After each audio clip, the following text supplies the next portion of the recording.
Alright, Skull Nation, thanks for being with me. Hit that subscribe button, the notification bell, like, comment, and share this content. Skull, baby.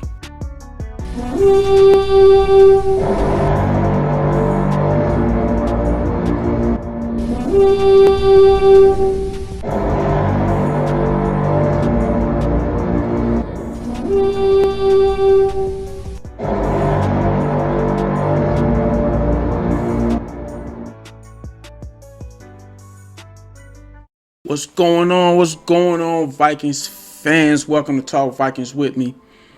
A special edition, playoffs edition. This is it. This is it. First game of the playoffs is going down. This is not the regular season. Regular season is over. New season. This is the championship season. This is the new championship series right here.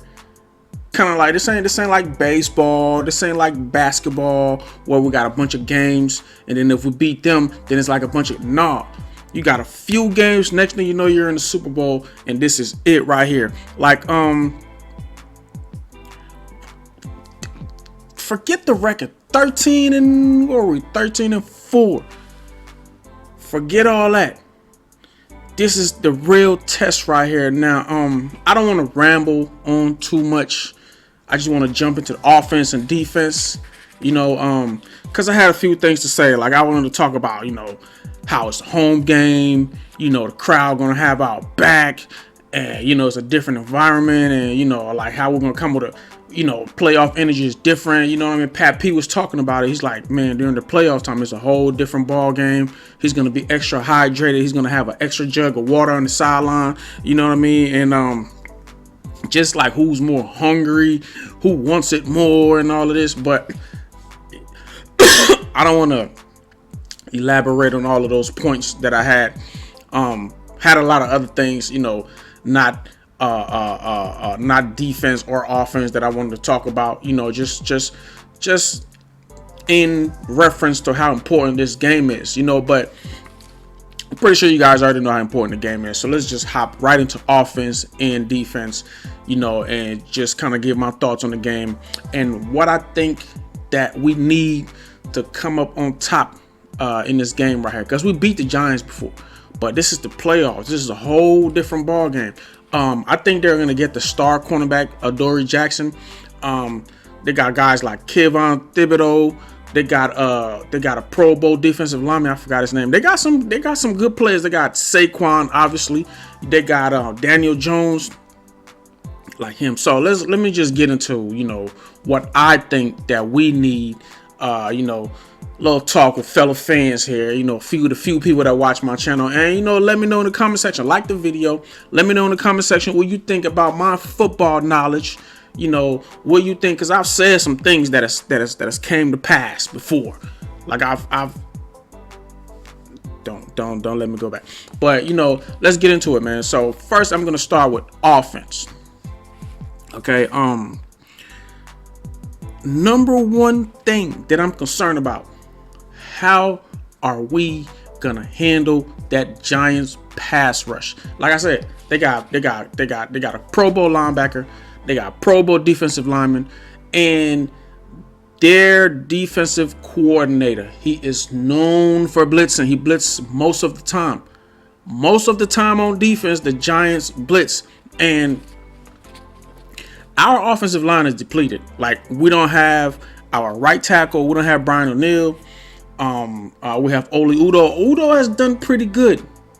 I think we had him at guard like a season ago or 2 seasons ago, but playing tackle, he's looked pretty good, but he's not a Brian O'Neill. And our center, what is his name? I'm bad with names. You should know this by now. But our center, he looked good against Chicago, but that's Chicago. You saw the game against Green Bay. Even though he didn't look really bad against Green Bay, but that timing, it was always down to like 1 second. There was a couple of times they could have called us for a delay of game, but they didn't. They let us slide. So just him working with Kirk. Hopefully they got a lot of reps in. But the Giants defensive line against our offensive line, it is a big concern of mine. A big concern of mine. If they could play a decent game against that defensive line, against that pass rush, period, we should do good because we have some superb receivers and tight ends. And the Giants are really bad against tight ends, but I'll get to that in a second. So, as far as offensive line, that is one of my biggest concerns. Number 2, numero dos. Like, that comeback against the Giants, because we had a few turnovers. We had a blocked punt. Pat P, the last time we played him, Pat P had an interception, but they still managed to tie the game. Why did they do this? Because every time we get the ball back or we get a nice little play, we had a few more 3 and outs than the Giants. So, number 2 on offense, we can't have a bunch of 3 and outs, or we can't just get like 1 or 2 first down on a drive. I know you're not gonna score on every drive, but like, bruh, we can't have a bunch of empty drives, a bunch of 3 and outs. Like we have to get past. Listen. I think this team is good enough to make the Super Bowl. Like, we can actually make it. I'm looking around the NFC. We can actually make the Super Bowl. Dallas hasn't looked really good lately. San Francisco, they're looking good, but they got that new quarterback. He's doing pretty good, but like, he is a new quarterback. He hasn't seen every defense. So we could make some noise. I'm not afraid of Seattle. Who knows? We can make the Eagles. Oh, that's another team that with a great record who hasn't really looked good recently. They haven't looked good lately. So looking around the NFC, Tom Brady is Tom Brady. Obviously, he can always make some noise, but they got the worst record of all the NFC teams. The Bucks, they got the worst division in football, like the NFC South. Oh my God, the Panthers almost made the playoffs. But anyway, 3 and outs, man. We can't have a bunch of 3 and outs on offense. That is completely unacceptable. With the weapons we have, and we have to move the ball. We don't have to like be gambling to see if we're gonna go for it on 4th down. Like, listen, we have Dalvin Cook and we have JJ and we have like, bruh, dudes like KJ. I think KJ Osborne has really showed the league what he's capable of. We have a star-studded, high-powered offense. My only concern is that line, and I know it's playoff times, so the guys are gonna be locked in. Dudes like Adam Thielen, like, come on, man. Like, have Adam Thielen dropped a pass all year? JJ is that man. He's the number 1 receiver in the league, over 1,800 yards. Even he has dropped a pass. I haven't seen Adam Thielen drop the pass. Like, he got like sticky fingers or something. KJ rarely drops. I don't even think KJ. Listen, I think we have the best offensive weapons, period. As far as like a group, running back, tight ends, wide receiver. There's not a better unit. I'm not talking about the line. We got a pretty good line too, with Darisaw on them, but we got a few injured guys. But as far as offensive weapons, quarterbacks, running backs, and receivers, CJ Ham included. You see CJ Ham catching the ball out of the backfield like he's some a receiver, a tight end or something. Like, come on. And we get Irv back. Irv is one of those receiving tight ends too. And then you add TJ Hawkinson. Like, bro, come on, man. We cannot have 3 and outs. Please, I cannot stress that enough. So, second biggest concern, man, we got first is the offensive line. Second, we can't have 3 and outs. Number 3, numero tres. Kind of like elaborating over on what I just said just now. We have to get the ball in the hands of our playmakers. We have playmakers all over the offense. Okay, who knows? They might double JJ, but then again, they're a great blitzing team. We have to figure out plays that I don't know, like O'Connell is a genius. This is not Madden. I got great knowledge, as far as like Madden. I play Madden. I can do my thing. I think I can be an offensive coordinator, you know what I'm saying, in the league. Y'all holler at me, you know what I'm saying. But like, they got plays that can confuse defense, especially against the blitz. There are screens, there are routes that we got somebody coming in, we got somebody going out that make, like, I've seen craziness in this NFL, and I'm pretty sure you guys have too, especially against that blitz. Guys going across they run routes that make defensive backs run into each other. They got one short routes, another guy running the outside fade, another one running the inside post, like just all kinds of craziness. I know they can scheme up to score points and to move the ball, especially against a blitzing defense. And Kirk has the ability to change the play. You know what I mean? So I want to see them play their best, man. This is the playoffs now. Going forward, we want to see the best football Vikings, because they've been most of our games has been close. Sometimes, look at, for example, like that Colts game, or even like the Washington game, or like most of the games. They had like certain quarters where they were just dead quiet, dead silent, and then all of a sudden they would just start making noise. Like all of a sudden they just become this competent team, and it's like, where is this? Where is the consistency? So hopefully there's consistency all through this game right here. I think that last game shouldn't have even been close. The Giants just came out of nowhere in the fourth quarter. So didn't they have the lead like in the third quarter? But fourth quarter is like our quarter. We scored like a few times in the fourth. Like that's what I'm saying right there. Where's the consistency? Imagine this team being the same all game. Like we can blow teams out. Like real talk. I think they get a little relaxed. Then all of a sudden it's like, oh damn, it's the fourth quarter. We gotta make this happen. And they're like their inner self just come out and they just start playing. But why don't you have that same inner self the whole game? Don't relax. Don't. Whatever. Moving on. Next point. How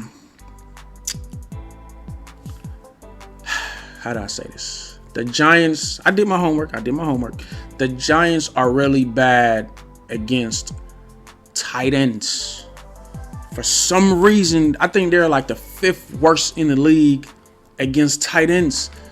And we have some great tight ends. Well, like they only have like good corners, and their linebacker sucks at covering, because that's who really a lot of times cover tight ends. So hopefully we see a lot of spread. Hopefully they spread it out a lot. And the Giants are basically, they're not really good against the spread offense. You got no backfield, just Dalvin Cook in the backfield, and it's wide receivers everywhere with tight ends, or we'll go 2 tight ends and a bunch of receivers and no running back, and just spread them out. Even if they blitz against that, somebody is open, especially down the seam. That's the middle of the field, like right down the middle of the field. All my football people who didn't understand that term. But down the seam, you can have KJ. The Patriots used to do this a lot with Gronk and Aaron Hernandez, the late Aaron Hernandez, and they won a Super Bowl like that. They would just have the 2 tight ends just run down the field, and the receivers do. So if you're blitzing, you're done. You're done. Man, hopefully they come up with great plays and a great scheme to take care of these Giants, man. Like real talk, because they are amongst the league's worst when it comes to covering tight ends. So hopefully the Vikings know about that. I know they know about that, and they have a great game plan going against that. All right, next point.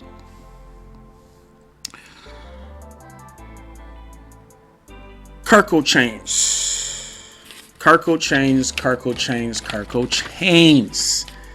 This is the time. Can they bring the chains back out? Like, I liked it. I don't know why. Kirk is so like humble. Oh no, I don't want to seem like I'm doing this and that. Bro, Kirk will change. Please show up. Like, I know Kirk has been waiting for this moment right here. When he only made the playoffs once since he's been in Minnesota under that a Zimmer regime, and the first year of Kevin O'Connell, his former quarterback coach, he makes the playoff with like one of the league's best record. Don't we have the best record? I think it's like us and Buffalo, with one of the league's best record. You're going against the Giants, a team you've already beat. Like, bro, knowing Kirk, I know he's gonna barely get any sleep. No, he got to get his sleep, but the rest of the hours in the day is going to be all study, all preparation, all locked in. I know Kirk is going to be locked in, and so are the rest of the guys. You know what I mean? But especially him. You have to channel that inner Captain Kirk and lead the ship and drive this ship, man. You know what I'm saying? And the Kirk we've seen over this season, we need you to be like on Super Saiyan mode. Because it all starts with the quarterback, So hopefully, I'm praying for that. Hopefully Kirk is locked in, man, and he's super focused, and the rest of the guys could see that in his eyes, you know, and follow him and match that same energy. You know what I mean? Because I know if the offense is putting up points, the defense is gonna do their thing. You know what I'm saying? So those are my points. You know, play your stars. Don't give up no, you know, 3 and outs. You know, do your thing against the blitz offensive line. Kirk got to be locked in. Feature your tight ends. You know, let me go to defense, because geez, 15 minutes in. See, that's what I'm saying. I didn't want to ramble in the beginning of this video about a bunch of stuff that didn't have nothing to do with, you know, offense and defense. I haven't even done the defense yet. It's 15 minutes in. I could never make a short video. Oh my God, bro, like this. Okay, defense. Number 1. This defense have been like, they're like the most weirdest defense I've ever seen. They don't give up a lot of touchdowns, but they give up a lot of yards. Even though we have, like, this is crazy. We have 2 top 5 or top 10 cornerbacks. As far as, I'm not talking about Dantzler. I like Dantzler and Caleb Evans and all of them. But Duke Shelley, his number has been incredible lately. And Pat P has been playing great all season. I think he's one of the leading cornerbacks in interceptions, in just pass breakups, in PBUs, all of that. Duke Shelley numbers, they're both, I think, top 5 corners in the whole league. So how come we're giving up all of these yards? That's what don't make any sense. And the Vikings are the 8th best defense against the run. We don't give up a lot of rushing yards. So you got great cornerback play, and you have great a great defense against the run. And the last time we played the Giants, they barely used Saquon. Now he had a great little last long run. That's what I'm saying. Before they could even tie the game up, Saquon had to have that breakout run to the end zone, and they needed a 2-point conversion. That game shouldn't have even been close. But anyway, I just don't understand what our defense, the stats, because it don't make any sense. I think you got to look at it like this. Our defense is on the field a lot because our offense are putting up points. And, you know, even though, and like I said earlier, the offense are putting up a lot of points, but they have a lot of 3 and outs too. It's weird. It's really weird. So our defense is on the field a lot. It's a weird thing, but that's what's going on. That's why you can't pay attention to stats a lot. Are you guys winning? And that's why I like this team. I'm really optimistic, because you can say whatever you want to say about the defense and how much points they give up, how much points they give up to Daniel Jones and what's his name from the Patriots. You know, guys who don't really have great passing games, you know, a lot, or who hasn't really had a lot of good passing games, or put up a lot of numbers against other defenses during the year. They had like the best games against the Vikings. Daniel Jones, the boy from the Patriots, just about every quarterback had a great game against the Vikings. But the Vikings have this bend but don't break mentality. And when it's time to step up, they step up. They don't give up touchdowns. They don't give up late touchdowns, except against the Giants. But mostly during the season, they didn't like when during clutch times, and when we needed that stop, or when we needed them to hold team to hold teams. Hold a team to a field goal, or hold teams in general to field goals. They did that, you know. So, but they do give up a lot of yards. It's weird. It's weird how that works. Anyway, never mind. Just, I hope everything this defense have been through, and all the shell coverages and everything, Donatell, everybody's like fired Donatell, and they're calling him Donna Shell because he plays a lot of shell defense. Hopefully he has learned, because it is his first year. It's not his first year in the league. He's a real veteran, but it is his first year coaching this team in this, you know, a system or whatever. So hopefully he's learned a lot. He has learned what works and what doesn't work. And hopefully him and O'Connell have a great game plan, because I know O'Connell had to step in a couple times like, no, try this. If you were doing this against my offense, this is what I would do to you against your defense. So I'm pretty sure they have figured a lot of things in practice, and a lot of, you know, just figured a lot of things, period. And they can switch some things up. He has been blitzing a lot. He has been mixing it up a lot. So hopefully, man, not even hopefully, I know it's a different defense, but hopefully they can just show up.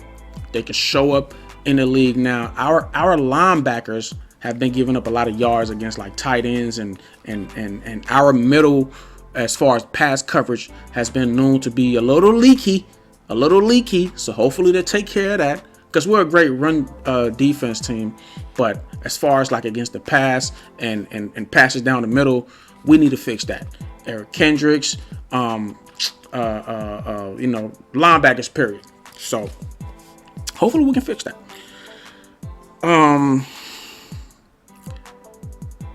Number 2, I hope, because sometimes during the game you can have the right game plan, but just like the wrong play for you can have the wrong play for that situation. So certain times, when you call a blitz, and sometimes it's just luck. Okay, you can have the players, but if you call the wrong play for the wrong situation, it can, like calling a blitz, like an all-out blitz or like a zero blitz against the screen. Like, that could be the worst call at the worst time, because everybody's rushing down the middle. You just throw a wide receiver screen or a running back screen, and this dude have a bunch of blockers in front of him, and you have like 8 guys in the box, or like 7, 6, 8 or whatever guys rushing the quarterback, and all the quarterback gotta do is just dink the ball over to the running back, and he's got 3 or 4 blockers, and they can like take it to the house. So that'll be the worst play ever.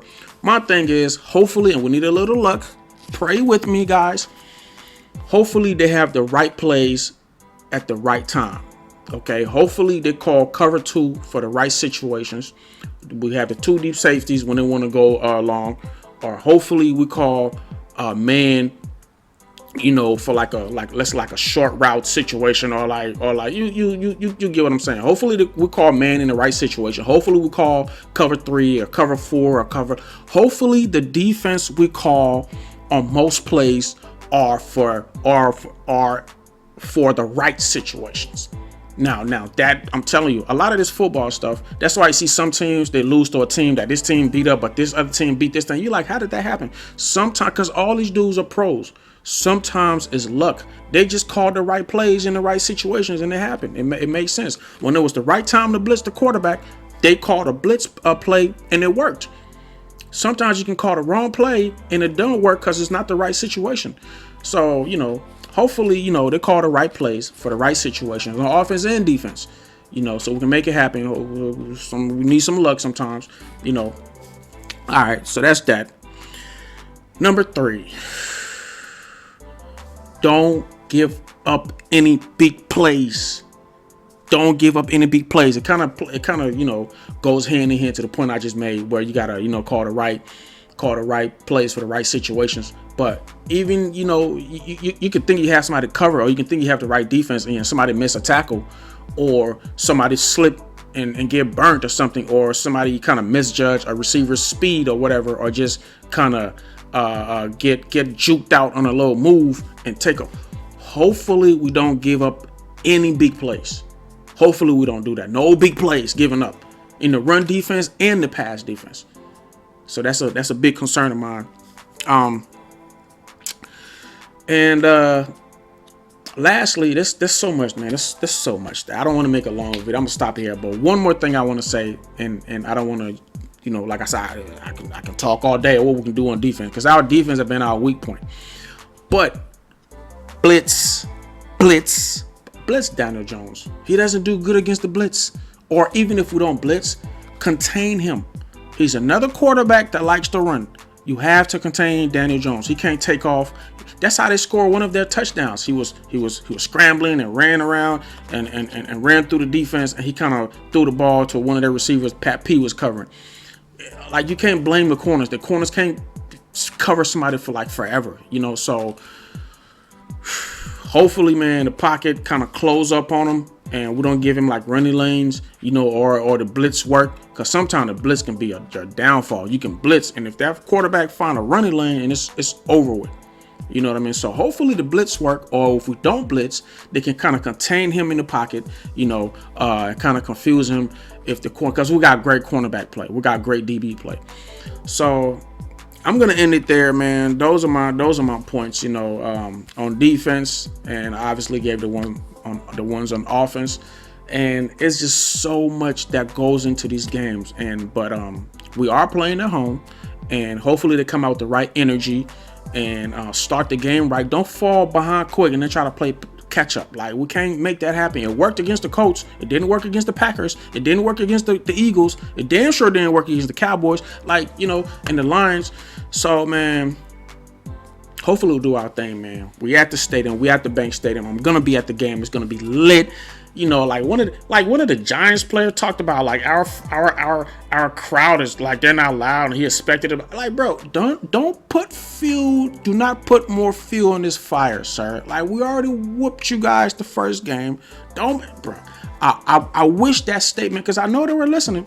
I wish that statement kind of lit a fire under us, and I wish, like, the boy, like, bro, because I'm lit. I'm hyped.